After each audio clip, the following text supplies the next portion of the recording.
redes sociais deram voz a uma multidão de pessoas que despertaram para a política e que querem cada vez mais participar dela, dar sua opinião, cobrar das autoridades o bom uso dos recursos dos nossos impostos.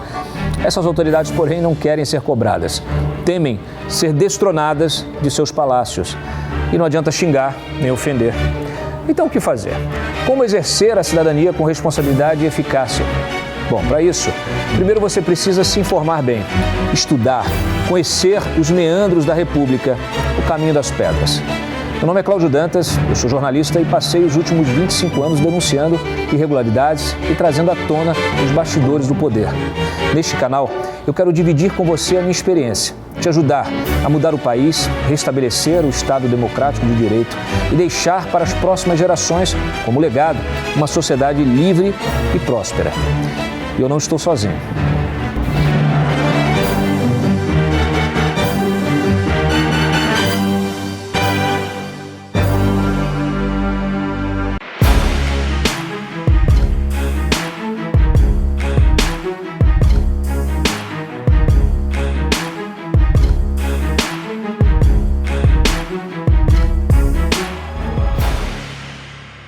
Muito boa tarde, pessoal. Desculpa aí o atraso, tivemos um bugzinho aí na entrada, mas a transmissão corre aqui 100% e hoje a gente tem um programa, naturalmente um programa especial, com a presença aqui no estúdio do advogado Paulo Faria, advogado do Daniel Silveira. Obrigado pela tua presença aqui, Paulo. Agradeço, prazer e boa tarde à sua audiência também. Excelente. Também teremos remotamente o nosso parceiro também, advogado constitucionalista, o André Massiglia. Você já sabe, você para apoiar esse projeto, você tem o QR Code, você vira membro, tá, do canal, ou se você quiser pode fazer um Pix, pode fazer um Superchat, se quiser fazer pergunta durante o programa, só dá um Superchat. E do ladinho aí é o like. O like é o seguinte, dedo não gasta, tá? Você pode ficar aí likeando o programa durante 1h30, isso só nos ajuda, aquece aqui a nossa audiência toda, tá bom? Então, muito bem, o André Massiglia já está conosco, deixa eu dar um abraço no André, divide a tela, por favor. André Massiglia, obrigado pela tua presença aqui, hoje temos 2 advogados, hoje a coisa vai ser, aqui vai ser o nosso STF, paralelo. Tudo bom, Dantas? Prazer estar contigo. Pois é, muito advogado é bom porque no país a gente tem poucas coisas, né, sobre direito, né? O nosso país é muito pouco judicializado, pouca confusão jurídica, então é bom. Vamos nessa. É o seguinte, eu vou começar aqui, vou abrir com a questão naturalmente do Daniel Silveira. Daniel Silveira que teve aí a progressão do regime finalmente, né, Paulo? Quantos dias... Além do direito que ele já tinha de progressão, quantos dias ele permaneceu preso, sendo que ele já tinha o direito à progressão? 156 dias. 156 dias. Além do prazo. Além do prazo. E aí ele consegue a progressão e mandam ele, quer dizer, o Alexandre de Moraes manda ele para uma colônia agrícola. Ele, depois de 156 dias, trocou o endereço do Daniel, porque ele continua preso. Recebendo visita da família em dias específicos, sábado e domingo, e não pode sair para trabalhar, que o semiaberto trabalho durante o dia, retorna para o presídio durante a noite. Então ele não pode fazer isso porque ele está numa colônia agrícola, distante 50 quilômetros de Petrópolis, que é onde ele tem o emprego já desde 2023, que nós estamos informando ao ministro que ele tem um emprego administrativo na academia, e também no escritório como estagiário. Então, não tem como ele trabalhar. Então, ele está olhando para o vento, vendo o passarinho, olhando a paisagem e perdendo o tempo de vida. Tem que ter a cabeça muito boa, viu? Você estava me contando aqui antes da gente começar, você fez um pedido agora, dando a opção que ele estagie no seu escritório, inclusive, porque ele está no último período, ele parou a faculdade no último período, faculdade de Direito, o Alexandre Silveira parou a faculdade de Direito no último período. Então, poderia concluir a faculdade de Direito estagiando no seu escritório. Ele também, o senhor mencionou, né? Tem esse possível emprego aí numa academia de ginástica, de musculação, de ginástica porque eu sou da década de 70, então a gente ainda falava academia de ginástica. Agora como é que é a Mariana que fala? É treino só? Como é que chama? É academia ainda que chama? Academia. Você não faz academia, você nem sabe disso. O Júlio sabe, mas o Júlio é velho também. Olha só, me conta aí, qual é 500 e quantos recursos você estava me falando? Não, o que acontece? Desde 2023, a defesa apresentou 58 pedidos de trabalho externo. 58 pedidos de trabalho externo. E na decisão dele do dia 7 de outubro, ele não apreciou, ele simplesmente ignorou esses 58 pedidos. Então, na segunda-feira, nós fizemos o 59º pedido de trabalho externo, que é o que a gente fala de extramuros, porque ele trabalha durante o dia e retorna para o presídio durante a noite. Como ele reside em Petrópolis, o endereço dele é Petrópolis, e a colônia Magé, 50 quilômetros de distância, como eu disse, não há condição técnica e de logística para que ele exerça esse direito dele, que é o direito do trabalho. Está lá no artigo 6º da Constituição. Então ele tem, o que nós pedimos? Nós pedimos que o ministro defira o trabalho externo, porém com monitoramento eletrônico lá na sua residência. Porque ele, coisa de 10 minutos, ele está no local de trabalho, então não tem necessidade de andar 50 quilômetros para ir, 50 para voltar por dia, para poder voltar para dormir no presídio. Então nós pedimos isso além da questão de estar junto da família, que as filhas, né, tem 2 filhas, estão com problemas de ansiedade, obviamente por causa dessa perseguição torpe que o ministro faz da família. Qual a idade Uma tem 8, outra tem 24 anos. Meu Deus. Então, a de 8 principalmente é que mais sofre. Claro.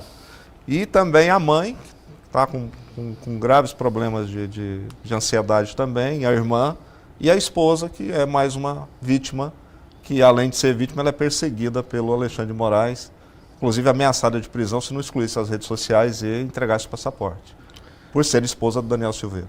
Não pode postar nada. Nada. Não pode usar, quer dizer, ela está sendo punida de forma, o quê? Agora é uma sentença terceirizada, isso? Existe Eu digo que isso é uma condenação por osmose. Por osmose? Porque ela, normalmente a Constituição diz que a pena não ultrapassa a figura do condenado. Exato. Mas nesse caso, a lei alexandrina ultrapassou, ou seja, mais uma ilegalidade desse cidadão. Deixa eu ouvir o Alexandre. O André, o Alexandre não quero ouvir o Alexandre. Não quero, nem que ele queira. André Macília, põe na tela, por favor, Júlio. André, eu me lembro que você escreveu sobre isso, né? Como é que pode, né? A mulher ter de responder pelo crime do marido. E o crime, naturalmente, aqui, com todo o questionamento, né, necessário aqui em relação ao contexto. E agora esse contexto novo da progressão de regime para um semiaberto que, na verdade, ele sai da cela e vai para o ar livre na colônia agrícola. Talvez essa seja uma nova configuração do semiaberto aqui no Brasil. Olha, só antes me chamar de Alexandre, olha lá, isso pode ser uma ofensa porque na Gazeta, eu fiz de propósito, porque na Gazeta tem o menino que faz as tarjas. Quando a gente comenta lá no Sem Rodeios, ele coloca o André assim, especialista em censura. Entendeu? Então, assim, especialista em censura, a gente sabe quem é, né? Então, siga, André, por favor. Pois é. A gente vai tocando. Olha, de fato, essa questão de não só de você ultrapassar a pena ultrapassar o próprio condenado ou apenado, enfim, é um absurdo, né? É digno dos regimes medievais de tortura. Aliás, foi nessa época em que, justamente no iluminismo, que tudo isso veio à tona para se acabar as punições corporais e a prisão ela servir para uma reeducação. Foi nessa época também, então, que a tortura deixa de ser a finalidade e a punição deixam de ser as finalidades da prisão. E é também nessa época que você deixa de punir todo mundo. Quem não se lembra da famosa sentença contra o Tiradentes? Na época, a rainha que puniu Tiradentes pela insurreição aqui em Minas Gerais, no Brasil, né, ela condenou não só o Tiradentes, como ainda condenou as suas futuras gerações, salgou os terrenos da família e assim por diante. Então tudo isso acaba quando acaba o Estado absolutista e surge a democracia. Parece que nós estamos voltando atrás, porque as penas, nesse caso do Daniel Silveira, eles ultrapassam o Daniel Silveira e atingem a esposa dele, atingem inclusive em completo desacordo e desarmonia com a nossa jurisprudência. Dantas, quem não se lembra que quando Lula estava preso, veja, preso, não era solto, preso, foi entendido de que era censura ele não poder dar entrevistas quando se quis entrevistá-lo e não se pôde. O próprio STF considerou que aquilo era censura. Então, presos podem dar entrevista, presos podem se comunicar por cartas, agora, soltos não podem. Então, Felipe Martins, por exemplo, está solto e não pode se comunicar de nenhuma forma por redes sociais. Não pode, por exemplo, dar entrevistas à Folha de São Paulo. O nosso querido Daniel Silveira também não pode, solto, a esposa dele não pode se comunicar por redes sociais. Ele é obrigado a não se reeducar, porque o que se quer, como bem disse o doutor Paulo, a quem eu já cumprimento, né, o que se deseja nesse caso é que ele não se reeduque. Se é que ele precisa ser educado, nem precisa ser educado de nada, porque o que ele fez está dentro da Constituição, queira, goste ou não, por conta do artigo 53 da imunidade parlamentar. Mas ele tem um trabalho. Esse trabalho que o próprio Dr. Paulo acabou de dizer não vai poder ser feito porque ele vai ter que ir para uma colônia agrícola. E na colônia agrícola, mas na colônia ele pode trabalhar sim, mas aquele trabalho que ele terá de fazer lá, ele não poderá fazer outro. Então, ao ir para a colônia, ele vai deixar de fazer o trabalho mais intelectualizado, que é um trabalho digno de um parlamentar, um trabalho que ele gostaria de fazer, para ficar colhendo tomate ou plantando alface na colônia agrícola. Então, é esse comentário que deixo, até para o doutor Paulo também comentar, nós estamos num processo de incivilização jurídica no Brasil, né? Então, aquilo tudo que era uma conquista da nossa democracia, nós estamos perdendo, porque as prisões passam a ser instrumentos de tortura, punição e vingança pessoal, e as punições passam não mais a ter a função de reeducar, e sim de torturar, punir, enfim, impedir que a pessoa se reinsira na sociedade de alguma forma. Recentemente, Paulo, você levou essa questão toda na Comissão Interamericana de Direitos Humanos lá da OEA. Nós, o Brasil, ele integra a OEA tem uma carta democrática. Você, nessa sua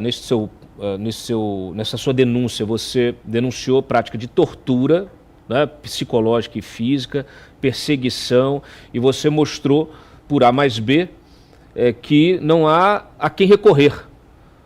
O Daniel não tem a quem recorrer porque a última instância virou a primeira instância, né?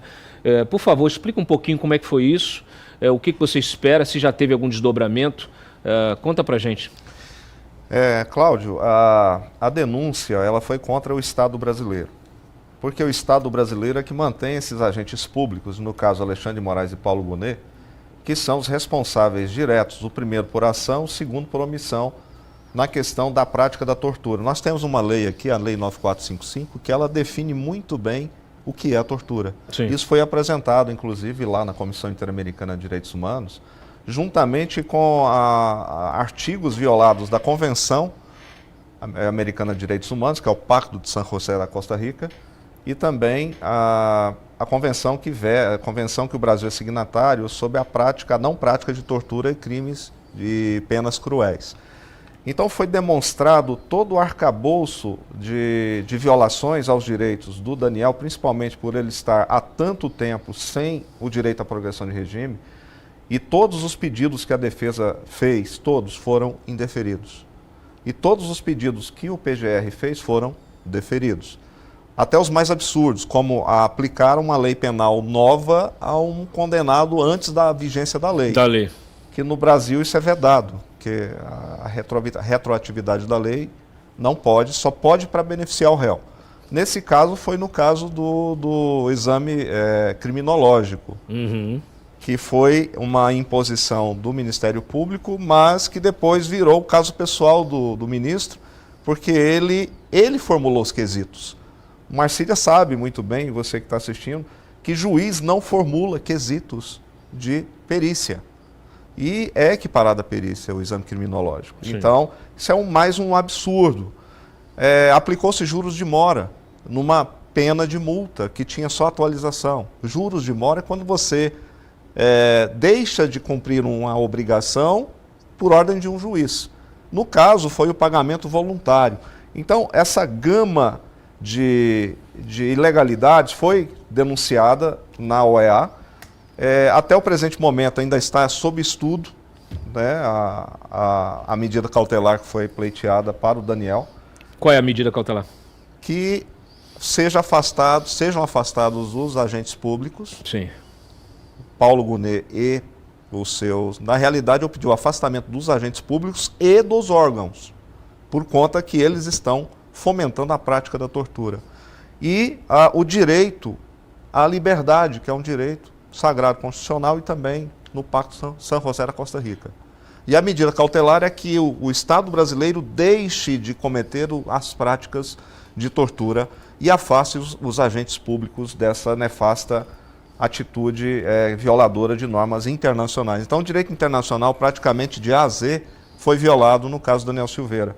Então, o que eu espero da OEA é que ela deixe de lado aquela militância esquerdista, né, aquela militância do progressismo, para poder olhar, de fato, o direito real, o direito que ele tem, como todo cidadão tem. Duas perguntas. Sim. Qual é o processo, qual o procedimento, quer dizer, como que tramita esse pedido, se isso se isso fica restrito a um comitê, se isso vai ao plenário da corte lá. A gente, inclusive, temos um brasileiro lá, que é o Mudrovich, o ex-advogado, ainda não sei se ainda é advogado, mas foi o advogado durante muito tempo, advogado de Gilmar Mendes, Rodrigo Mudrovich, que foi, em 2022, ele assumiu, por indicação, inclusive, do governo Bolsonaro, assumiu a posição lá de juiz da Comissão Interamericana de Direitos Humanos. Tá? Foi o juiz mais jovem a assumir essa posição. Conta pra gente, como é que é esse protocolo, como é que é esse procedimento, a tramitação de um pedido desse, se isso tem condição de chegar. E, efetivamente, uma vez determinada, decretada ali o teu pedido, acolhido o teu pedido e determinada a sentença, de que maneira o Brasil tem a obrigação de cumpri-la? Dantas, o Brasil é signatário do Pacto San José da Costa Rica. Então, ele inclusive, um decreto que foi assinado em 92, salvo me engano, que o Brasil se compromete a cumprir rigorosamente todas as diretrizes da OEA, especificamente também do Pacto de San José da Costa Rica, que é a Convenção Americana de Direitos Humanos. Então, o Brasil é obrigado, por decreto sancionado na época pelo Fernando Henrique Cardoso, de cumprir todas as exigências e as determinações da OEA. Nesse caso, o processo ele se inicia com o protocolo e ele vai para o estudo de um relator, né, que é um conselheiro. Então, ele vai fazer esse estudo de admissibilidade, ele vai observar se todos os requisitos lá estão sendo atendidos. São atendidos. Então, obviamente, eu tomei todo o cuidado, e você teve acesso à petição, sim, você viu. Publiquei tomei no site. todo o cuidado de fundamentar todos os requisitos para não haver nenhuma surpresa desagradável que seria, não atendeu o requisito X, portanto, não admito a medida cautelar. Claro. Então, cabe agora tão somente a apreciação do pedido da liminar da medida cautelar. O que envolve isso? A partir do momento que há essa deliberação, o Estado brasileiro é notificado para poder apresentar a sua versão sobre aqueles fatos. Claro. E é advertido de que ele tem que cumprir o Pacto San José da Costa Rica. Agora, esperar o que dessa comissão? Eu espero que eles cumpram o que está lá na Convenção Americana de Direitos Humanos. Então, só chega a Corte Interamericana de Direitos Humanos, que a comissão é uma prévia à corte. Sim. Só quando o Estado é denunciado, aí vai para a corte para julgar. Quer dizer, a gente tem uma análise de admissibilidade, se isso for admitido, aí o Estado é notificado, Exato. apresenta a sua versão e aí há uma nova avaliação se vale a pena realmente denunciar ou não, aí, se cabe a denúncia. Exato. Se essa denúncia é recebida, é acolhida, aí sim vai para análise da corte. Exato. André, você acha que essa denúncia, ela prospera de alguma maneira? Eu até perguntei, quando eu publiquei, você me passou os documentos, eu publiquei no site, eu o questionei e me questionei, por que todos os advogados de todos os réus do 8 de janeiro não fazem a mesma coisa? Imagina chegando aos cântaros 2.000 denúncias, né, contra o STF, contra o ministro Alexandre de Moraes, ou o Gonê, tudo isso chegando na Corte Interamericana de Direitos Humanos. No mínimo, as pessoas iam começar a entender, a se perguntar também, né? Olha, tem alguma coisa errada. Aliás, hoje no New York Times saiu uma reportagem grande, pela primeira vez citando a censura a Cruzoé, viu, André? Não sei se você teve chance de olhar lá atrás, e dando esse contexto todo. O senhor, inclusive, me mencionou aqui, eu ainda não tive chance de lê-la, a reportagem, mas o senhor está mencionado também, o caso do Daniel está mencionado também. André? Pois é. Eu acho que esse é o grande prosperar numa medida como essa, né? Não pode ser visto apenas do ponto de vista direto ou objetivo, que é ganhar ou não ganhar a liminar, ou ganhar ou não ganhar a ação, julgar-se ou não julgar-se procedente. Tem um impacto muito político quando você leva questões como essas a uma discussão internacional. O impacto político é de visibilidade. E essa visibilidade, ela é muito relevante. Eu sempre digo, quando a imprensa internacional ou quando os políticos internacionais tocam no assunto da censura brasileira, ou da censura institucionalizada pelo STF no Brasil há 6 anos, desde 2019, na verdade, há quase 6 anos, quando isso ocorre, a imprensa internacional precisa cuidar do assunto. E quando a imprensa internacional cuida do assunto, a imprensa brasileira se vê obrigada a tratar do tema. Ela é obrigatoriamente pautada pela imprensa internacional. Acontece muito aqui no Brasil que quando o Daniel Silveira sofre determinada situação, bom, quem que vai falar? Quem está falando é o veículo X ou é o jornalista Y. Mas são jornalistas de direita, são veículos de direita. Então, se são veículos de direita, a grande imprensa, a imprensa tradicional, rejeita o fato, ignora o acontecimento. É isso que ocorre no Brasil. Mas quando a imprensa internacional pauta o tema, a imprensa nacional se vê obrigada a falar disso. Todos os grandes veículos, os veículos tradicionais se veem obrigados. E eu acho que isso acaba minando, desgastando essa censura institucionalizada, que podemos também chamar de ditadura, chame-se como quiser, aqui no Brasil. Esse me parece ser o grande ganho, porque toda e qualquer censura institucionalizada, todo e qualquer regime ditatorial, toda e qualquer democracia relativa, como gosta de chamar o Lula, ela não é machucada de uma vez só, né? Não existe nada assim na história do mundo. É sempre um desgaste que vai sendo feito aos poucos. Eu disse isso muito a respeito do Maduro. Quando o Maduro as eleições lá na Venezuela tiveram toda aquela controvérsia, eu dizia, o Maduro, ele não cai, ou ele não vai cair de uma vez, ele vai cair pelo desgaste reiterado que é feito internacionalmente a respeito da legitimidade do seu regime. E assim também a respeito do Brasil. Né? O STF recuar, ou o STF permitir que os demais poderes existam, ou que se balanceiem com ele, se equilibrem com ele, isso só vai acontecer se houver um reiterado desgaste ou denúncias que façam com que o STF perca esse verniz que ele está tentando lá fora, inclusive, emplacar. Aqui está tudo certo, nós dialogamos com os demais poderes, né? Nós somos uma corte, o ativismo judicial é um mito e assim por diante. a insegurança jurídica é uma lenda urbana, como sempre diz o Barroso. Então, esse desgaste internacional, reforçado pelo desgaste internacional, é o grande ganho de medidas como essas promovidas pelo Dr. Paulo. E o desgaste internacional tem como decorrência no tempo um recuo ou, de alguma forma, a gente devolver o gênio para a lâmpada. Não acontecerá por consciência ou por autoavaliação dos ministros e não acontecerá de um dia para a noite. Então, é necessário mesmo a sua ideia de que os outros advogados, os demais réus façam o mesmo, as denúncias sejam feitas, artigos sejam publicados lá fora. Eu tenho dado algumas entrevistas para jornais estrangeiros, tenho escrito artigos lá fora. Isso é muito relevante para que eles entendam e devolvam essa onda para a nossa imprensa, que muitas vezes faz boca que usa, finge que não é com ela, finge que esse é um assunto apenas de extremistas e assim por diante. E por isso,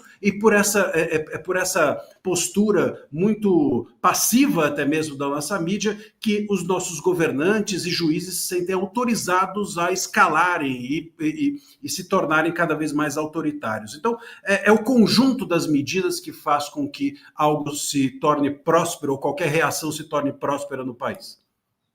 Eu acho interessante, né?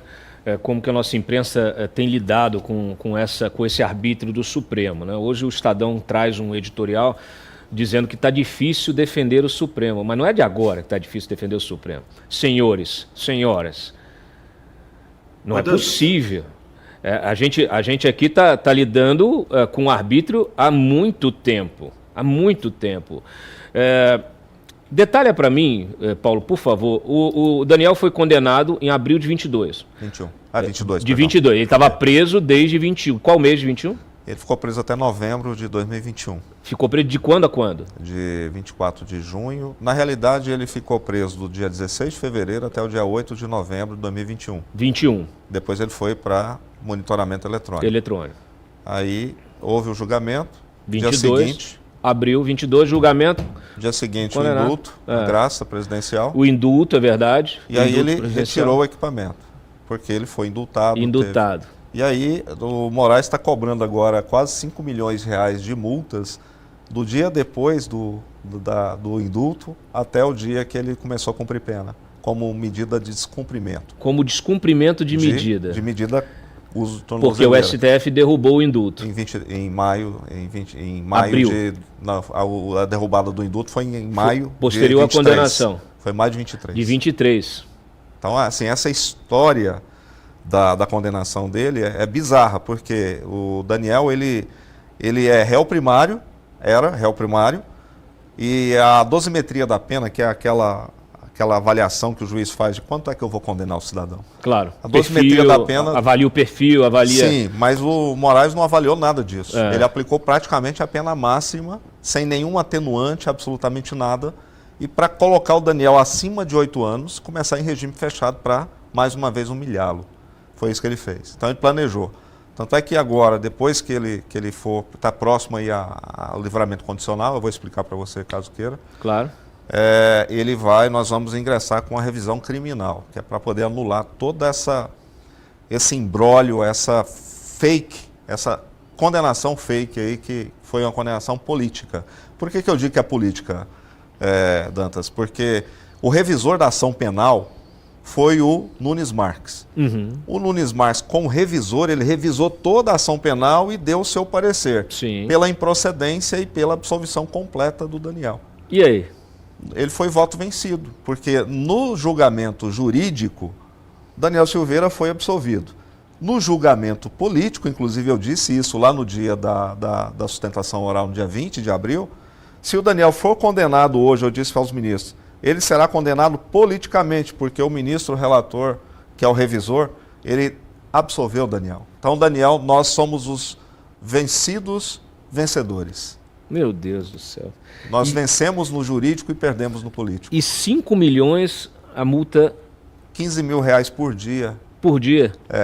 Porque ele tirou a tornozeleira, porque tinha recebido o indulto presidencial, aí em 23 resolvem anular o indulto e você tem uma pena retroativa de descumprimento É inacreditável. Não, fora isso, a dosimetria da pena que foi absolutamente anormal, porque a condenação dele por palavras, apesar que eu também deixo muito claro que eu não defendo o conteúdo do ato, e sim o direito.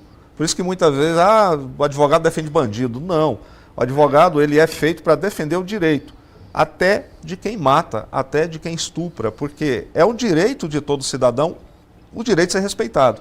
É um direito, inclusive, internacional. Mas ele está sendo condenado, aliás, a pena dele, pelo que a gente vê aqui no histórico, né, da nossa justiça, ele está sendo muito mais punido do que um homicida e um estuprador. Exato. Então, é uma pena de Quer dizer, o crime de opinião virou um grande... virou, talvez, aí a coisa mais odienda, né, da nossa... Virou crime hediondo. Virou crime hediondo. Só que tem um detalhe, né? Ele é o preso de estimação do Alexandre de Moraes. Então, é por prazer que ele faz isso. Ele massacra o Daniel.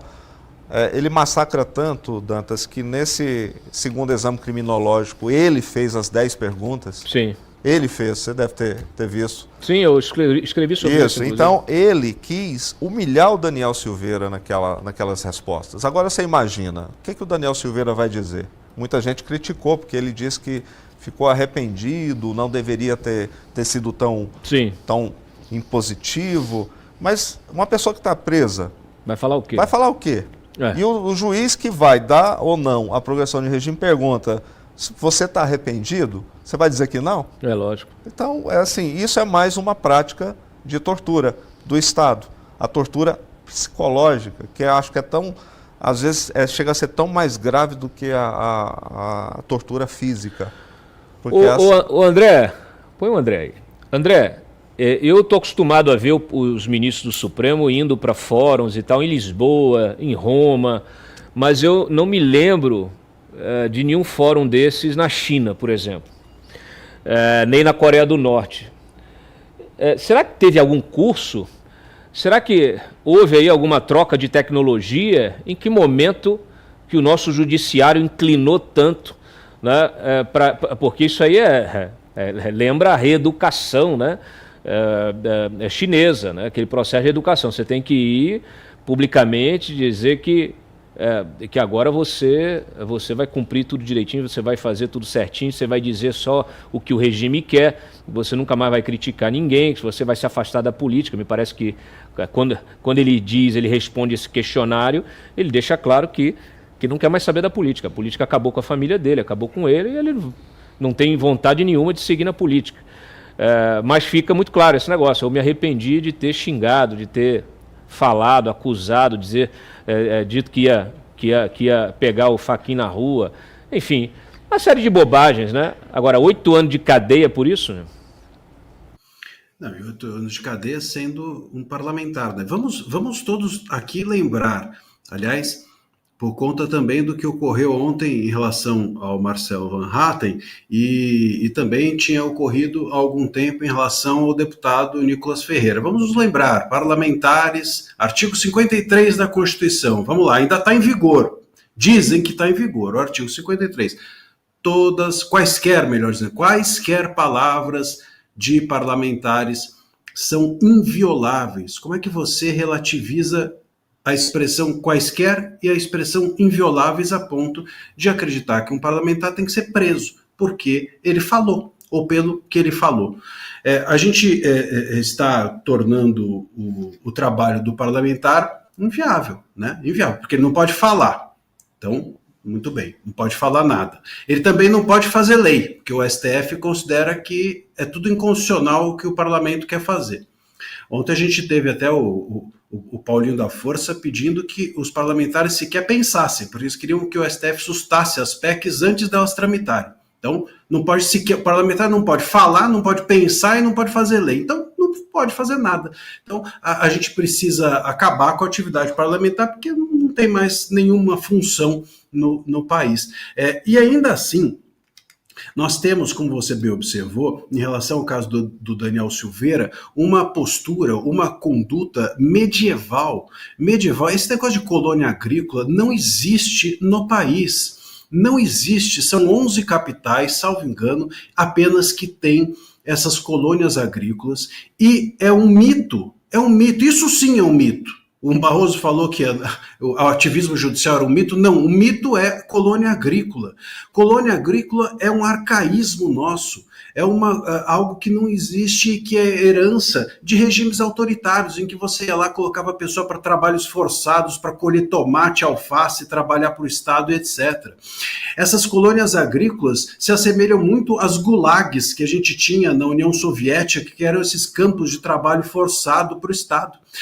Então, de novo, a gente está aqui num processo de incivilização em relação a esses específicos presos. Porque os presos por assassinatos, presos por tráfico de drogas, esses me parece que o judiciário dedica uma atenção imensa e acredita que eles devem ser reeducados e recivilizados, né? Esses aí, eles merecem a atenção do STF. Os direitos humanos merecem todo o cuidado e etc, etc. Agora, os presos do dia 8, os parlamentares que são de direita, esses não. Os que, de alguma forma, criticam o STF, esses merecem toda a força de uma lei arcaica, de uma lei que não é mais aplicável em nenhum tipo de jurisprudência nossa, né? Ao contrário, se relativiza por completo essas leis de punição para a colônia agrícola e etc., sobretudo com as novas tecnologias que hoje você tem, que tornozeleira eletrônica, por exemplo, a pessoa pode ir para casa trabalhar de dia, ir para casa com a tornozeleira, acabou. Não precisa se recolher num albergue, numa colônia agrícola. Isso é do século passado e de um século em que as pessoas eram forçadas a fazer coisas em prol do Estado. Então, parece que o Brasil ele quer ir para frente, ele é muito progressista para algumas pessoas, ou para alguns tipos de crimes, e para outros, como, por exemplo, crimes, veja só, decorrendo do discurso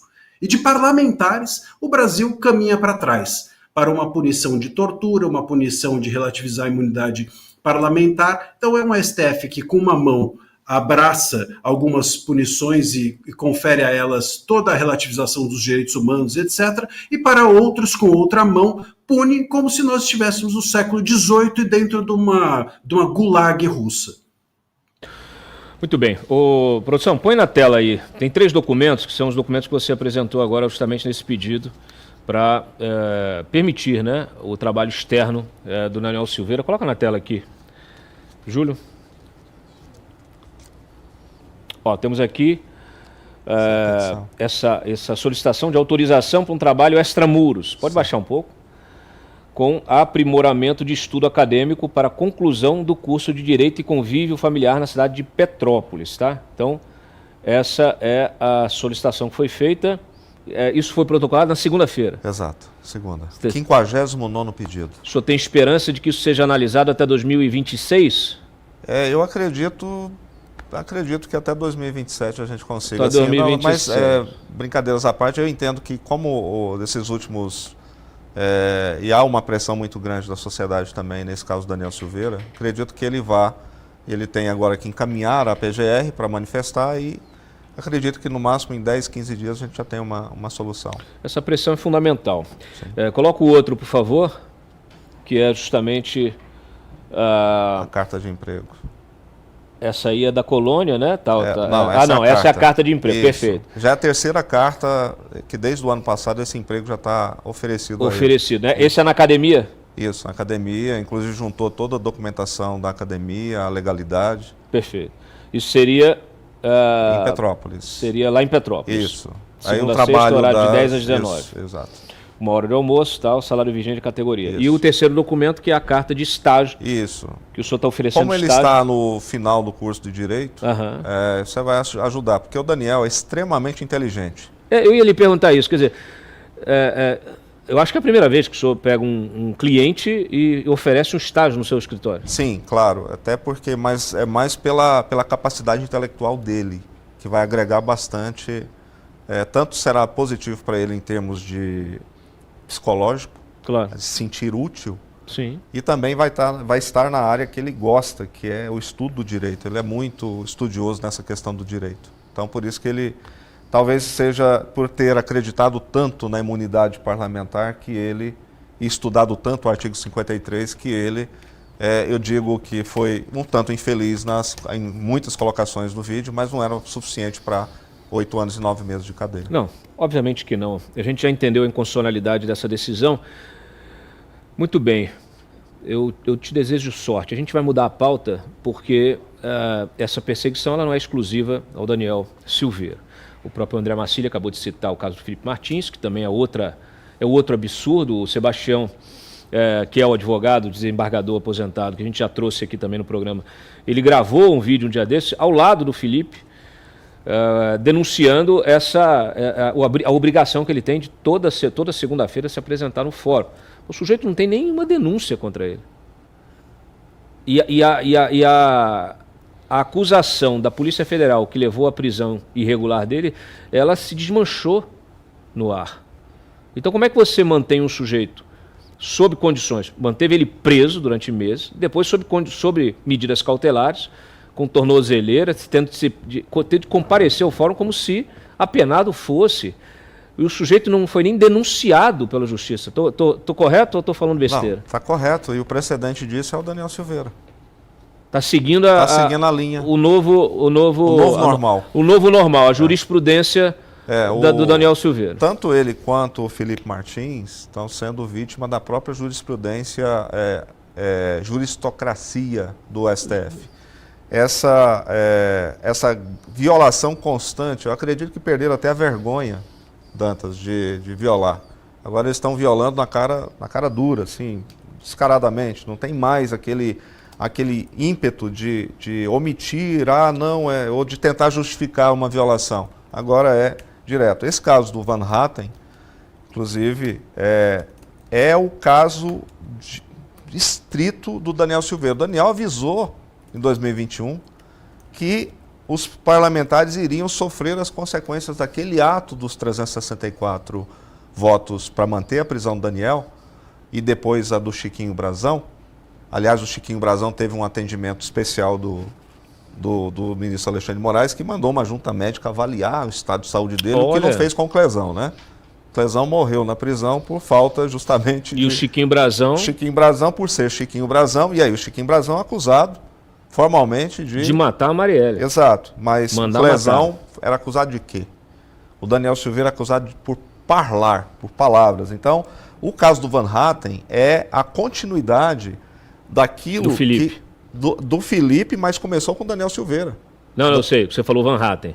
O Van Hatten... A gente vai falar do Van Hatten agora. Sim, mas o Felipe Martins, Van Hatten, todas as pessoas que estavam no círculo ali do ex-presidente Jair Bolsonaro são os inimigos do Estado. E é o direito penal do inimigo que se aplica. Direito penal do inimigo. Coloca na tela, sabe muito bem produção, temos um vídeo. O pessoal que está nos assistindo, que não sabe, ontem o Van Hatten foi à tribuna da Câmara dos Deputados denunciar que foi intimado a prestar esclarecimentos em relação a um pronunciamento dele sobre um delegado, que é o delegado que toca esses inquéritos políticos do Alexandre de Moraes. Então o Van Hatten subiu à tribuna semanas atrás, mostrou a foto do delegado e fez críticas contundentes ao delegado. E agora ele é investigado. Tá? O Dino mandou abrir um inquérito para investigar o Van Hatten por essas questões. Então a gente tem aí o vídeo do Van Hatten. Por favor, solta, vamos ouvi-lo. Quem pede para instaurar o inquérito, senhor presidente? Flávio Dino. Relator, não sei como, não entendi, quero saber. Relator desse caso no STF. E que já foi deputado federal, já foi senador. Sabe que o artigo 53 da Constituição nos garante a inviolabilidade civil e criminal por quaisquer das nossas opiniões, palavras e votos. Mormente na tribuna da Câmara. No meu entendimento, como deputado federal, aliás, a Constituição é clara quando diz quaisquer, em qualquer ambiente. Mas na tribuna da Câmara dos Deputados, senhor presidente. Mas Flávio Dino, ministro do STF, diz ele que, em tese, em uma primeira análise, os fatos podem ultrapassar as fronteiras da imunidade parlamentar e, inclusive, diz que eu poderia estar cometendo crime contra a honra ao chamar um covarde de covarde, um bandido de bandido, porque é isso que um policial federal é, ao atuar à margem da lei, como faz sim Fábio Álvares Shor, que cria sim relatórios fraudulentos para, por exemplo, manter preso Felipe Martins ilegalmente, sem fundamentação. Eu quero até saber, senhor presidente, em que se baseia essa tese de Flávio Dino? É na ditadura chinesa? Na ditadura cubana? Na da Coreia do Norte? Porque não é. Nos preceitos do Estado de Direito e do devido processo legal. Senhor presidente, eu quero aqui dizer que a covardia... A gente está aqui para falar um pouco sobre o motivo por que eu estou sendo processado hoje pelo STF. Bem resumidamente, porque eu sei que muita gente está se perguntando, eu botei 2 matérias, uma do Oeste, outra da Gazeta do Povo, saiu no Globo também, agora está obviamente saindo em toda a imprensa aí, sobre essa investigação do STF contra mim, cujo relator é o ministro Flávio Dino. Eu começo por aí.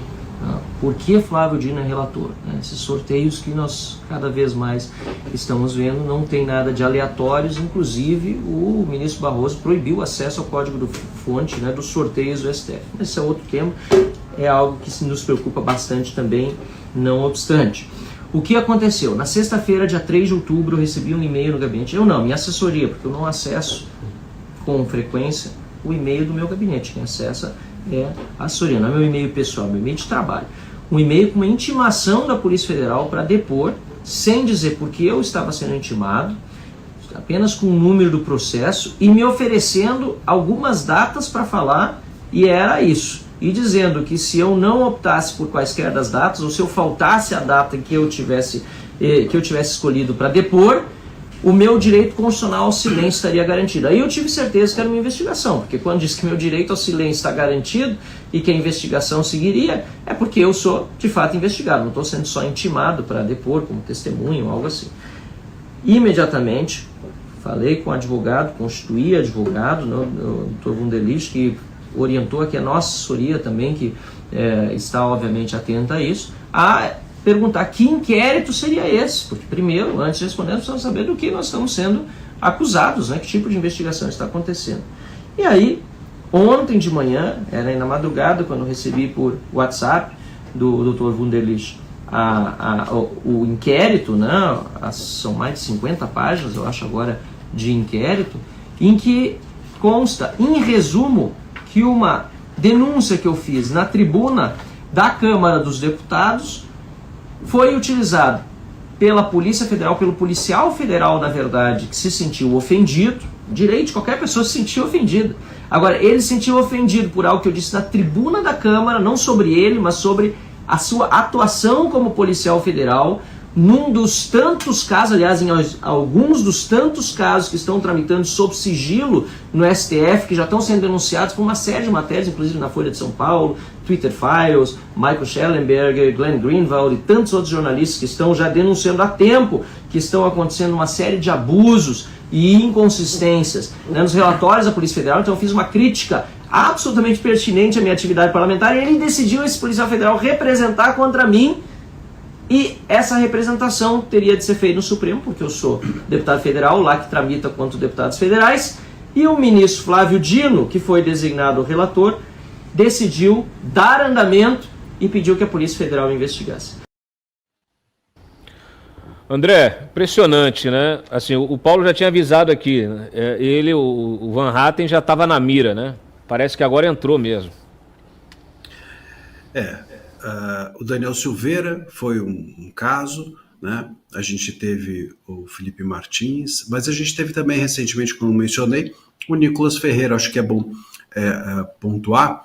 Por quê? Porque tem um porém nessa história, que é o modus operandi, né? Veja, crime contra a honra não precisa de inquérito.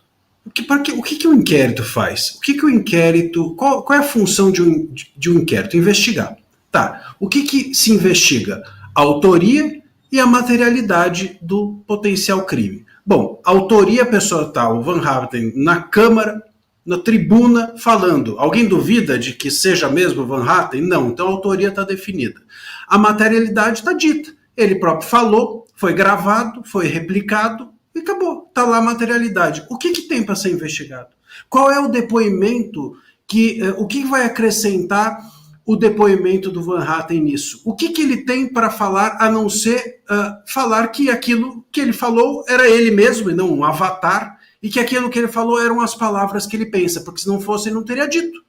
Então, não faz sentido o inquérito, a existência nesse caso, não, para além da questão da violação da imunidade parlamentar, que, como eu mencionei antes, não dá para ser relativizada se você tem, no artigo 53, duas expressões como quaisquer palavras e invioláveis. Como é que isso pode ser entendido, como disse a decisão do Dino, que em tese ultrapassa a fronteira? Qual é a fronteira de quaisquer expressões? E qual é a fronteira de inviolável? Inviolável e quaisquer não tem fronteira. Não existe fronteira para essas expressões. É algo absoluto nesse caso. Então, já está errado aí. E ainda o modus operandi do inquérito. Ao fazer o inquérito, ao se promover o inquérito para se investigar algo que não tem de ser investigado, para se investigar algo que não faz sentido nenhum porque a autoria e a materialidade já estão explícitas, o que se comete é às avessas o ilícito, porque o ilícito é contra o Van Hatten.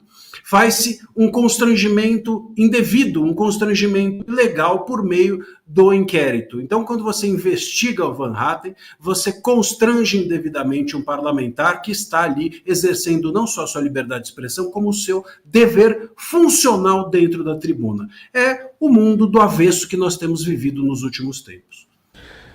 Eu fico me perguntando se ainda vale a pena a gente fazer análise técnica, Paulo, das coisas, técnico-jurídico. Eu estou me coçando aqui para complementar a favor, fala do André, porque, primeiro, ministro não pode abrir inquérito. Claro. Que essa é a função, né, Marcília, do Ministério Público. Segundo, que é o pior de todos, o agente público que se sentiu ofendido, ele não tem foro de prerrogativa para poder acionar o STF. O delegado. Ele tem que ir na Justiça Federal, criminal, apresentar uma queixa-crime contra o parlamentar, porque ele não está no artigo 102 da Constituição.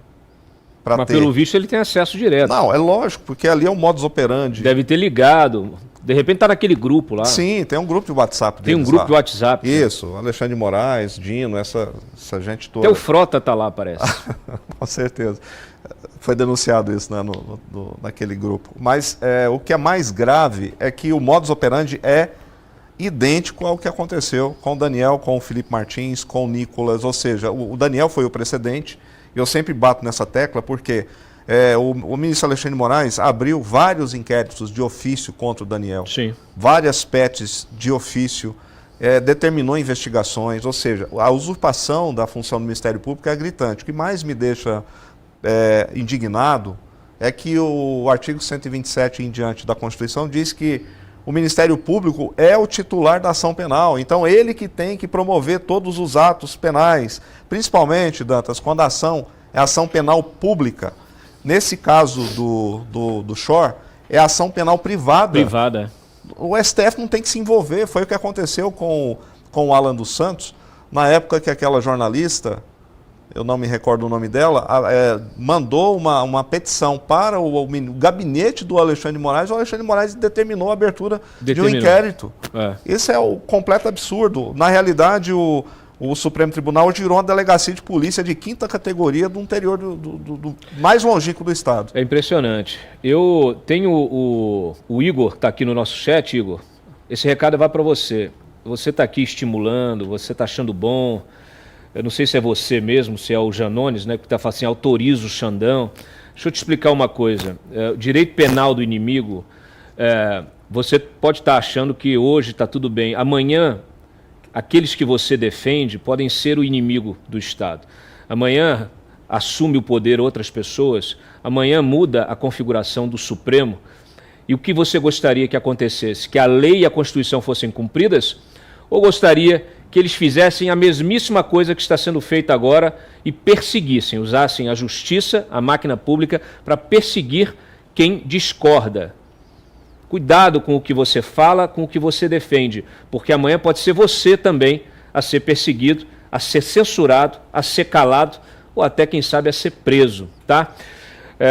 Bom, vamos seguir aqui. Você quer um exemplo disso? Folha de São Paulo está no inquérito. Folha de São Paulo entrou no inquérito, sim. Por muito tempo apoiou também. Sim. Vamos lá. Nós vamos para um outro tema, porque a gente tem aqui os apagões, né? Hoje o tema é dedicado ao apagão. O apagão da justiça, no caso do Daniel, o apagão constitucional aí no caso do Van Hatten. Vamos falar aqui do apagão de moralidade? Tem um apagão de moralidade também. O PT, põe na tela aí o link 1 do bloco 3. O PT, saibam, senhores e senhoras, o PT reconheceu a vitória do Maduro sem ninguém saber, na surdina. Ele participou de um encontro do Foro de São Paulo, lá no México, semanas atrás. A Secretaria-Geral do Foro de São Paulo, ela é exercida por uma integrante também da cúpula do Partido dos Trabalhadores, pode baixar aqui, olha aqui, ó, segura aí, a Cláudia Sheinbaum, que ela a Cláudia Sheinbaum foi a que assumiu, né, a nova presidente do México, né, ela assumiu, e eles fizeram então esse encontro de partidos de esquerda, que nada mais é do que o Foro de São Paulo, né, e quem é a secretária executiva do Foro de São Paulo? A Mônica Valente, que também integra a executiva nacional do PT. Ela que participou da elaboração do documento que expressa apoio ao ditador venezuelano. Só que, para evitar repercussão negativa, o PT manteve o documento em sigilo. Nem a Gleisi Hoffmann, presidente da legenda, se manifestou sobre isso. Aí você tem o Reginaldo Lopes, né, saiu a público aí dizer que isso não pode, que essa postura não reflete o que pensa a maior parte do partido, que o Lula também não pensa assim, somos um partido comprometido com a democracia, a postura de Maduro traz constrangimento para a América Latina, diz aqui o Lopes à CNN. A gente até finge que acredita, tá? Como a gente também finge que acredita que o Tarek William, né, na fala recente do Tarek William, que é o procurador-geral da Venezuela, que acusou o Lula de ser agente da CIA. Eu acho que, se for agente da CIA, o Lula pelo menos é um agente duplo. Ele não é só da CIA, né? Porque os seus atos, suas decisões, suas medidas, seus pensamentos expressos mostram que ele está longe de ser só, se for o caso, se ele for realmente, está longe de ser só um agente da CIA. A gente sabe que ele foi do SNI, do Golbery, né? Mas da CIA a gente não sabe ainda, não tem ainda, os documentos não vieram a público ainda, fica só na acusação do Tarek, que não apresentou provas. Aliás, não apresentou provas disso, não apresentou as atas que, em tese, né, teriam garantido a vitória do Nicolás Maduro, as atas que vieram a público, as atas que foram usadas na contabilidade pela oposição mostram a vitória do Edmundo Gonzalez, que teve de fugir da Venezuela para não ser preso, porque lá o Supremo de lá, também aparelhado pelo regime, já tinha mandado prender o líder da oposição, o candidato da oposição, que em tese é virtualmente o vencedor da eleição deste ano, tá? Quer mais apagão de moralidade? Eu já passo ao comentário dos nossos queridos convidados. Link 2, por favor. O Boulos, que está candidato, né? Está candidato, está concorrendo aí no segundo turno com o Ricardo Nunes. Veja, olha só, ele gastou até agora 6 milhões e 200 mil reais para ter militantes nas ruas durante a campanha. Quer dizer, é aquela velha história. Não tem mobilização orgânica, não tem povo, não tem eleitor, tem que pagar. O montante faz parte aí do custo total de 51 milhões da campanha. Boa parte desse dinheiro foi destinada pelo fundo eleitoral do PT. Tá? Então tá aí, ó, os ativistas que são identificados por bandeiras e panfletos são fundamentais, naturalmente, numa campanha e que são tradicionalmente conhecidos por uma militância orgânica, tá? Só que eles se adaptam à necessidade como cabos eleitorais, né? O atual prefeito Ricardo Nunes contabiliza gastos totais de 44 milhões, sem discriminar que valores foram para a militância de rua. Um coordenador da campanha do Solista destacou a importância dos apoiadores para alcançar eleitores que não acompanham a propaganda política nos meios digitais nem tradicionais. Muito bem. Você quer comentar isso, Paulo? Olha, sei que você não é comentarista de política, mas você quer comentar? Mas é bom porque, por exemplo, na Constituição nós temos o princípio da moralidade. Exatamente. Que a gente está vivendo um apagão da moralidade. Apagão da moralidade, né? Então, a organização política hoje do Brasil, ela está completamente imoral. Ou seja, você vê além desse apagão moral, está um apagão de ética. Sim. Né? Que tem a ver também a ética com a moral. Mas o que eu vejo disso? Primeiro, é chamar a militância orgânica por dinheiro. E isso, a esquerda sempre funciona dessa forma. O orgânico deles chama-se dinheiro, então são movidos a dinheiro. E essa campanha do Boulos, ela está servindo para mostrar o quão hipócrita é esse sistema que precisa ser alterado, esse sistema de financiamento público de campanha, sistema desse fundão partidário. Porque nós temos aí um apagão de moralidade, também um apagão de recursos para setores essenciais da sociedade. Sim. E aí você vê 6 milhões gastos com militantes para poder ficar balançando bandeirinha e colar adesivo e sair na rua pedindo voto. Até muito. eu, né? Quer dizer, é muito curioso. Olha só, você cidadão que está nos assistindo, pagador de impostos, escravo do sistema. Eu aqui jogo na cara mesmo. Eu sei que você fica chateado comigo. O nosso programa acaba sendo um exercício diário de masoquismo, porque eu estou todo dia dando notícia ruim e mostrando para o nosso espectador que o culpado é ele. Né? Não sou eu, Cláudio. Eu sei que não é você, mas é a sociedade brasileira. Você integra a sociedade brasileira. Se você não se ergue, se você não se informa, se você não se forma, se você não exerce a sua cidadania, não se ergue contra o arbítrio, a corrupção, essa imoralidade pública, você é cúmplice. Eu estou fazendo meu trabalho aqui. Eu sei que quem está nos assistindo, que está apoiando, quer participar disso. E estar aqui, vinculado a essa audiência, é um exercício de cidadania. Você integrar o nosso clube de membros e manter vivo esse programa, esse projeto, que é mais do que jornalismo, é uma aula de cidadania, você exerce também essa sua cidadania e você tem chance de influenciar nesse processo, porque o jogo político é um jogo de influência. Eu estou muito mais preocupado com a influência do que com a audiência. Se eu quisesse atrair uma audiência colossal, eu ficava na superfície do debate público, fazendo clickbait, né, e chamando gente para polemizar sem critério. Agora não, eu aqui faço o esforço de trazer gente qualificada, da gente agendar com autoridades, com especialistas e trazer temas de interesse estratégico. Por quê? Porque a atuação política ela também deve ser estratégica. Se você não tiver planejamento e estratégia para atuar politicamente, você bate com a cara no muro. Porque quem está do outro lado, quem está dentro do sistema, tem isso como drive, tá? Então, muitas vezes você está aí passeando na rua da sua cidade, aí você está vendo a militância toda na rua, você passou no bairro ali, passou em qualquer bairro, né? Passou ali na Zona Sul de São Paulo, você se deparou com bandeiras do Boulos, todo mundo vestido com a camisa da campanha, colando adesivo, aí você, porra, o cara tá bem, né? O cara tem militância mesmo. Aí quando você vai para o detalhe aqui das contas, você percebe e descobre que não há militância. O que há é um mercado. E o mais trágico disso tudo é que quem paga por isso, por essa festa, por essa farra, é você.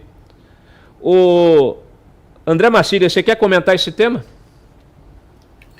Olha, eu vou dizer uma coisa. Quando a gente fala em apagão de ética, a gente pressupõe que antes estava aceso, né? Então, é preciso dizer que eu sempre falo isso, e eu acho que é um ponto que talvez a gente seja um slogan importante. Nós, no Brasil, nos acostumamos a defender interesses e não valores.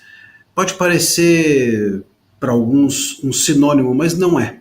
Interesse é aquilo que você oportunamente tem. Então, se hoje o meu interesse é comer lasanha, eu como lasanha, mesmo que eu seja uma pessoa diabética e morra amanhã. A pessoa vive só do seu interesse e não de valores. Os valores aí sim tem a ver com a ética, tem a ver com a moral. Então, quando a gente se preocupa com valores, a gente está se preocupando com o coletivo, está se preocupando com o país, mas nós não temos governos assim, nós não temos políticos assim, nós não temos uma visão econômica dessa forma.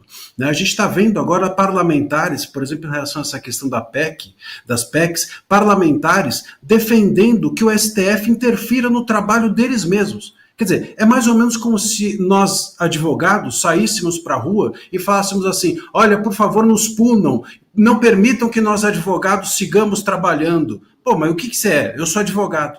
Mas a gente, infelizmente, tem esse tipo de parlamentar. Assim como a gente tem jornalistas que defendem a censura. Eles são os primeiros a serem atingidos pela censura, mas defendem a censura. Então, nós apenas olhamos o imediato, nós não olhamos o futuro. Política se faz olhando o futuro. Não existe política olhando o imediato. Você faz uma política burra se você olhar o hoje apenas e apenas o que está à sua volta, ou apenas o que está ao seu lado, imediatamente à sua frente. Então, é preciso construir uma política que olhe para o futuro, políticos que tenham a capacidade mínima de fazer isso, advogados que sejam capazes de olhar a classe, jornalistas que entendam que censura não deve ser defendida. Somente dessa forma é que a gente vai conseguir chegar a uma moralidade. E aí, quem sabe, no dia que a gente chegar a uma moralidade, a gente possa se dar o luxo de ter um apagão. Primeiro precisa fazer-se a luz, né?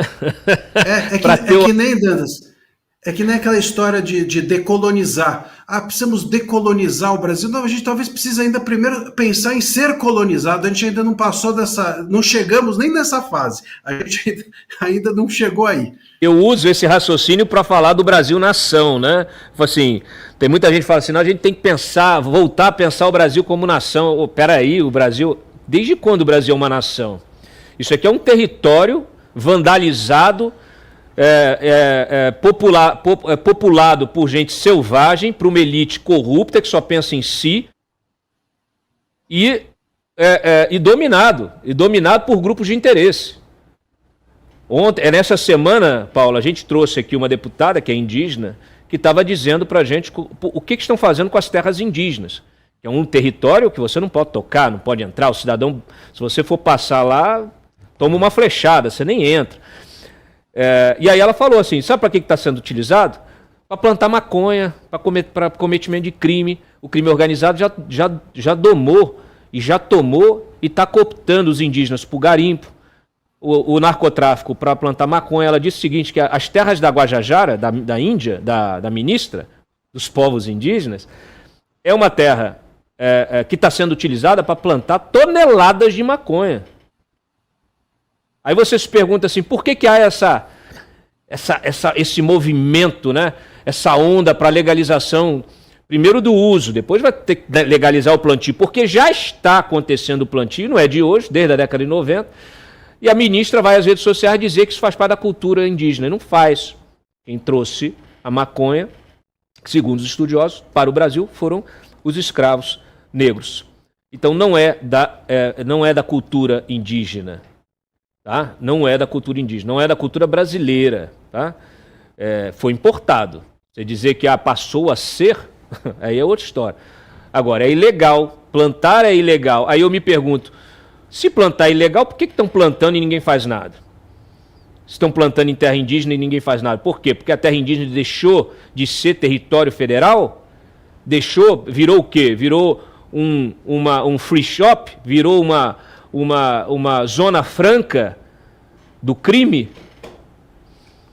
E aí eu me deparo com outro tema, que será tema do nosso debate aqui na terça-feira, que a Marina Silva agora está querendo que seja criada uma zona de proteção marítima em toda a costa brasileira. Para quê? Para que não se possa explorar nada, nem o petróleo lá da margem equatorial. Está a serviço de quem? Então, senhoras e senhores, permaneçam, vocês que estão vindo aqui às vezes para criticar e tal, vocês que não têm a mínima noção do que está acontecendo no país, que ficam aí na base da idolatria política, batendo palma para maluco, discutindo besteira, questões secundárias, terciárias, marginais, vocês não estão vendo a boiada passar. Então, quando vocês não se informam, não se formam e não exercem essa atividade de cidadão, vocês perdem o bonde da história e perdem a possibilidade de forjar o país como uma nação. Nós não somos uma nação, estamos distantes de ser. Vamos falar agora, para encerrar, reta final aqui, o apagão no TCU, na ANEEL, no Planalto, no STF. E aqui meus parabéns ao Tarcísio, que matou no peito e foi lá e disse o seguinte: olha, primeiro, vamos parar com essa brincadeira. A concessão da Enel, ela é federal. Eu já tinha escrito sobre isso logo na segunda-feira. E cabe ao presidente da República intervir. Cabe ao TCU cobrar dos órgãos de controle, inclusive da ANEEL, que é a agência reguladora do setor, providências. O que está faltando é honestidade intelectual neste governo, porque o Lula passou os últimos dias colocando seus ministros, inclusive o ministro de Minas e Energia, que está viajando, né? Colocou os ministros para fazer campanha para o Boulos. E o Boulos, se fosse um pouco mais inteligente, tinha feito o quê? Tinha chamado o Lula e falado assim: Lula, faça logo essa intervenção e a gente puxa para a gente a solução do problema. Mas o Boulos, ele quer fazer o quê? Quer fazer fake news. Estava lá no debate desses dias aí, dizendo que quando ele for prefeito, ele vai a primeira coisa que ele vai fazer é tirar o contrato da Enel. Não é sua atribuição, deputado. E eu fico aqui realmente espantado que um deputado federal não saiba que se trata de uma concessão federal. Solta o vídeo do Tarcísio. E a gente não está vendo velocidade de resposta. Tem mais de 200 mil domicílios sem energia no estado de São Paulo, sem energia de domicílio. O senhor defende que o contrato tem que ser cancelado como prefeito? O senhor defende que o contrato tem que ser cancelado como prefeito faz? Defendo o início. Veja bem, olha só. Deixa eu só responder o Bruno e eu já venho com você. O que acontece? Primeiro, a gente tem que zelar pela segurança jurídica, mas o processo de caducidade é um processo que é contratual, está lá, está na lei. Se você pegar a lei de concessões, artigo 32, nós vamos tratar da intervenção. Se você pegar os artigos seguintes até o 39, nós vamos falar dos processos de extinção do contrato. Está lá na 8987. Então, o que eu defendo é a abertura do processo de caducidade. Ou seja, o processo de caducidade, que é um processo de extinção do contrato, que está previsto na lei por reiterados descumprimentos contratuais, teria que ser aberto. Porque a empresa com um processo de caducidade na cabeça, ela começa a trabalhar. Se ela não trabalhar, aí nós vamos ter a extinção do contrato e nós vamos fazer uma nova licitação, vamos colocar uma nova empresa. Uma empresa que tenha condição da responsabilidade que é gerir a distribuição de energia na região metropolitana de São Paulo, né, que é abastecer tantas pessoas como ela tem que abastecer. Então, o processo de caducidade é um processo regular, é um processo que está na lei, é um instrumento regulatório. A encampação é um instrumento, a caducidade é um instrumento, e eu defendo a abertura do processo de caducidade, até porque, se a empresa está respondendo um processo de caducidade, como é que lá na frente você vai discutir, por exemplo, prorrogação do contrato? Porque a prorrogação sempre tem que partir da vantajosidade para o poder público, a vantajosidade para o nosso usuário. E qual a vantajosidade que a gente vai ter prorrogando lá na frente um contrato de Enel? Não vai ter vantajosidade alguma. Está claro isso. Está claro que ela é incompetente. Está claro que ela não se preparou para fazer investimento. Está claro que ela não se preparou para gerir distribuição de energia no estado de São Paulo. Está claro que ela tem que sair daqui. Ela tem que sair do Brasil. André Massilha, eu fiquei surpreso porque até agora o STF, nem o Alexandre de Moraes, nem o Flávio Dino, nenhum determinou intervenção na Enel.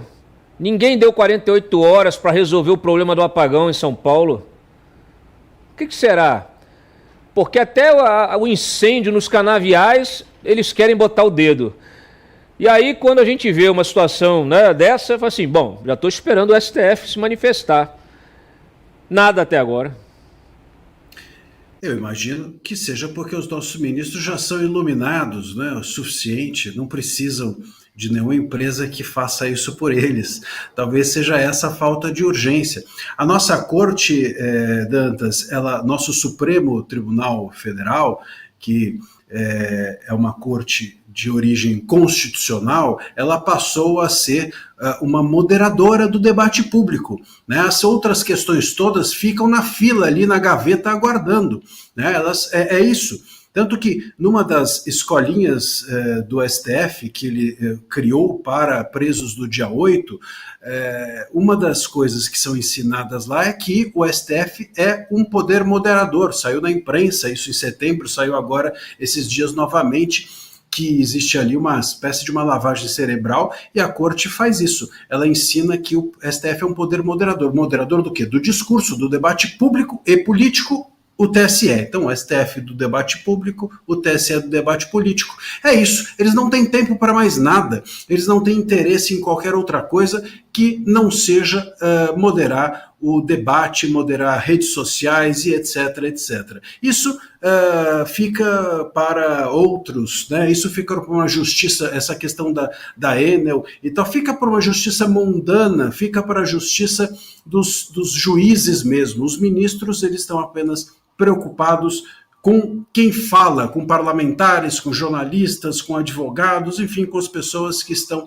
na mídia que podem, de alguma forma, criticar ou relativizar o trabalho que eles fazem. O resto que procure a justiça comum, o restante que vá atrás dos seus direitos sem qualquer tipo de passagem expressa ali direta para o STF. Infelizmente, porque é uma questão de primeira ordem, é impressionante que fala assim, vantajosidade, não sei o que, muito bem, caducidade, enfim, é uma maravilha. Agora esses termos técnicos começam a aparecer, o artigo não sei o que da concessão, mas como é que uma empresa dessa chegou aí? Como é que uma empresa dessa foi posta nesse lugar, né? Então é de se questionar como o poder público age na sua origem, como ele toma as suas decisões de qualquer jeito e depois na hora de consertar é um caos. É sempre assim. A gente sempre fica atrás de tentar consertar aos trancos e barrancos algo que foi feito de forma defeituosa na origem. Eu acho esse debate ele é importantíssimo. Por quê? Porque tem vários problemas a serem atacados, né, que o Congresso deveria se debruçar. Primeiro, a agência reguladora se demonstrou um formato que ele não funciona no Brasil. Não funciona no Brasil. A agência reguladora é mais um balcão de lobby. Normalmente essas agências são todas aparelhadas pelas forças empresariais, pelos setores e empresas do próprio setor, que dominam o setor, para não serem incomodadas. As multas das agências reguladoras, elas são questionadas na justiça. Então as empresas multadas não pagam. Então, no final das contas, vem CPI. Um exemplo disso é a empresa que fazia a distribuidora de energia do Amazonas. O pessoal que está discutindo a questão da Âmbar, né, que assumiu aí, que a justiça mandou fazer a transferência, aí agora a ANEEL não quer. A própria ANEEL tinha dito que é a melhor solução para o contrato, para onerar menos ainda o Estado, era transferir, né, a concessão diretamente para uma empresa. Essa empresa pertence ao grupo JF, ela estava disposta a manter essa rede, manter a distribuição. Só que toda a imprensa foi em cima dessa questão da empresa. Só que se você olhar para a empresa que estava antes, a empresa que está antes, ela não cumpriu com as suas funções, ela tomou multa, ela foi alvo de CPI e nada aconteceu. A CPI da Assembleia Legislativa do Amazonas terminou com um termo de ajuste de conduta, que é um tapinha nas costas, tá certo? Então, assim, os amazonenses hoje correm o risco de sofrer um apagão também. E o que acontece? Concessão mal feita, operadora não deu conta, o governo federal não fez nada, a ANEEL não fez nada. Então tem que repensar a existência das agências reguladoras, porque ganham salários para fazer nada, né? Salários para quê? Para se reunir, ficar deliberando, ficar negociando lobby daqui e dali. Então acaba com esse negócio de agência reguladora, porque, aliás, esse é um poder que ele é um poder do legislativo. O legislativo ele tem de fazer essa fiscalização. Como é feita pelo TCU. Agora a gente fica criando o órgão e terceirizando, e aí daqui a pouco para acionar um tem que acionar o outro, tem que acionar o outro, tem que acionar o outro. E se a gente está falando de distribuição em estado e em município, como é que fica a responsabilidade desses entes federativos? Se o federalismo fosse respeitado nesse país, aí sim, a ANEEL seria a prestadora de serviço daquele município, o município teria autoridade para tomar providências, para anular contrato, para meter multa, porque o executivo também tem o poder. Então, assim, é isso que eu falo. Ou a gente repensa as estruturas do Estado, as instituições que funcionam, que não funcionam, o que está errado, o que não está, e a gente usa esses eventos para melhorar, para otimizar, ou a gente vai estar sempre vivendo essas crises. É sempre assim, olha, nós estamos em outubro. Daqui a pouquinho vão vir já começou, né? Mas quando começa chegando a dezembro, janeiro, vem aquelas chuvas, porque tudo que está acontecendo em São Paulo também é por causa dos temporais, cada vez piores. Temporais que arrancam árvore, que derrubam poste, que fazem o diabo. Vocês viram as imagens lá em São Paulo. Eu até eu ironizei o Boulos dizendo que ia resolver tudo, que nunca mais ia ter apagão. Eu falei assim, provavelmente o Boulos está prometendo também que não tem mais chuva, não tem mais tempestade, vai controlar o tempo, né? Só que é o seguinte, vai vir janeiro, vai vir dezembro, janeiro, o que acontece nesses meses? Chuvas torrenciais, deslizamentos de terra, enchente, tudo de novo. Todo ano é a mesma coisa, senhoras e senhores. É muita incompetência. O brasileiro não merece isso. Então vocês têm que cobrar dessas autoridades aquilo que lhes cabe. Eu não vou onerar a sua inteligência com esse tema, Paulo, porque também a gente está chegando aqui já no nosso limite, mas eu quero encerrar o nosso programa aqui, deixando naturalmente aberto para você entregar alguma mensagem final aí desse caso, né, que é tão simbólico, do Daniel Silveira. Fica à vontade, tá? Tá certo. Primeiro, eu só queria fazer duas observações rápidas desse tema, que eu acho importante. Primeiro, consórcio STF governo não interessa em resolver esse problema da Enel. Só depois do segundo turno. Só depois. E quiçá, dependendo do resultado. Isso também para demonstrar a capacidade intelectual do Tarcísio, por ter sido ministro da Infraestrutura, por conhecer bem esse tipo de situação. Sem dúvida. Isso aí, ele é conhecedor da causa. E no mais, eu quero dizer para você, pelo menos dar uma notícia boa sobre o caso Daniel Silveira, tá? Praticamente em primeira mão, que daqui a 38 dias, caro telespectador aqui do Cláudio, Daniel Silveira completa 1/3 de cumprimento de pena. Isso significa o quê, Cláudio? Que ele já terá direito ao livramento condicional, que está lá no artigo 83 do Código Penal e também na LEP. Isso vai proporcionar que ele, a partir desse momento, e cumpridos os requisitos, que ele cumpriu todos os requisitos objetivos e subjetivos previstos lá no artigo 83, ele vai ter direito a cumprir o restante da pena livre, em liberdade. Isso chama livramento condicional. Obviamente, não vai poder cometer nenhum tipo de deslize, né? Claro. Obviamente não vai. Mas 38 dias é o prazo que resta, porque 1.065 dias é 1/3 exato da pena dele. Então, a gente pode sintetizar assim, Daniel Silveira poderá deixar a cadeia em 38 dias. Ou não. Independentemente dessa... Ou não, né? Isso. Mas independentemente desse benefício do trabalho externo, ele está em regime semiaberto, ele terá direito, daqui a 38 dias, ao regime de livramento condicional. De livramento condicional. Vai poder ficar livre, vai poder cumprir o restante da pena fora da cadeia. Bom, nos avise se esse direito não lhe for acessível, né? Acessado. E para finalizar, quero agradecer a oportunidade de trazer esse caso, esclarecer para a sua audiência, e estou à disposição. Muitíssimo obrigado. Gratidão de ter... Quer fazer um apelo final à OAB? A OAB? O apagão moral da OAB é impressionante. Eu, assim como Marcília, temos aí a grande decepção da vida profissional de ver uma OAB inerte e omissa e eu digo OAB, o sistema OAB nacional, e subserviente aos desmandos, às violações de prerrogativas que são absolutamente gritantes. Você pode ouvir de um ministro do STF que você é patético e medíocre, mas você não pode criticar o ministro e dizer que a decisão dele é patética e medíocre. Eu fiz isso e estou respondendo a um processo ético disciplinar. Na OAB? Na OAB do Distrito Federal, por requerimento Paulo Gonet e Alexandre de Moraes. Eu vou dar um curso aqui que é o seguinte, seja contundente sem xingar. Que é um manual de sobrevivência nesses tempos sombrios. Ô André Massiglia, você quer falar uma mensagem final aí antes da gente encerrar? Quero deixar pequenos recados, inclusive da OAB. Me perguntaram outro dia numa entrevista, esses seus posicionamentos que você tem tido, você já sofreu alguma retaliação? Eu falei assim, ou algum auxílio da OAB? Eu falei assim, olha, eu já tive algumas palestras canceladas na OAB. Por incrível que pareça, é esse o posicionamento hoje em dia dos nossos órgãos de classe. Eles estão do lado do poder, eles não estão do lado dos advogados.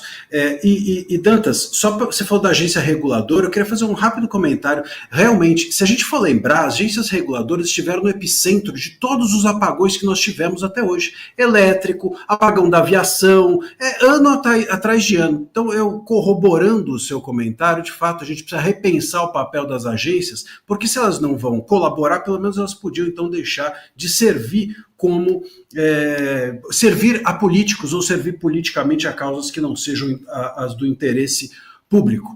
É isso, eu deixo aqui o meu abraço também ao Paulo, a você e a toda a sua audiência e estamos à disposição. Daqui a pouquinho a gente se vê no Sem Rodeio. Obrigado, André, mais uma vez. Muito bem, senhoras e senhores, obrigado a vocês que permaneceram conosco aí nessa hora e meia. Aqui a nossa intenção é essa, trazer... qualificar o debate, trazer gente importante, com um pensamento lúcido do processo, que entende realmente, né, que defende a legalidade, que não defende A ou B. Eu vejo muitas vezes aqui o pessoal querendo que a gente censure alguém que está no chat. Não é esse o caminho é o contrário. O caminho aqui é transformar o militante em cidadão.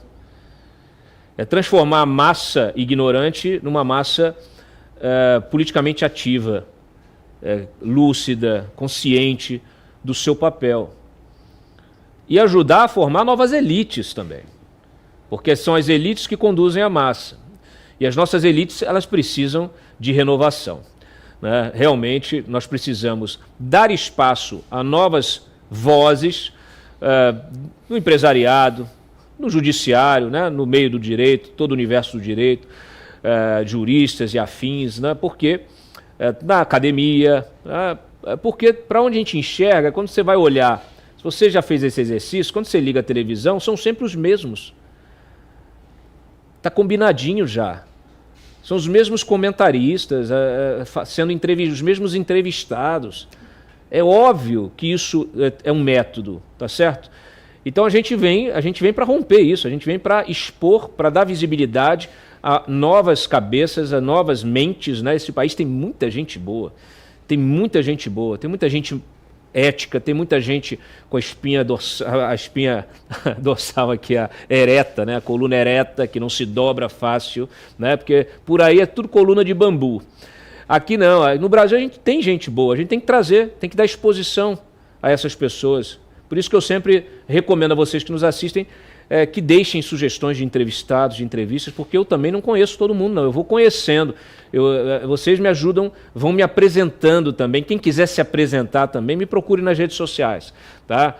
Eu ainda vou inventar um algoritmo para fazer essa seleção de currículos, né, de headhunter, para a gente ter pessoas boas, pessoas em diferentes setores, né, que possam contribuir realmente para qualificar esse debate e sair da caixinha.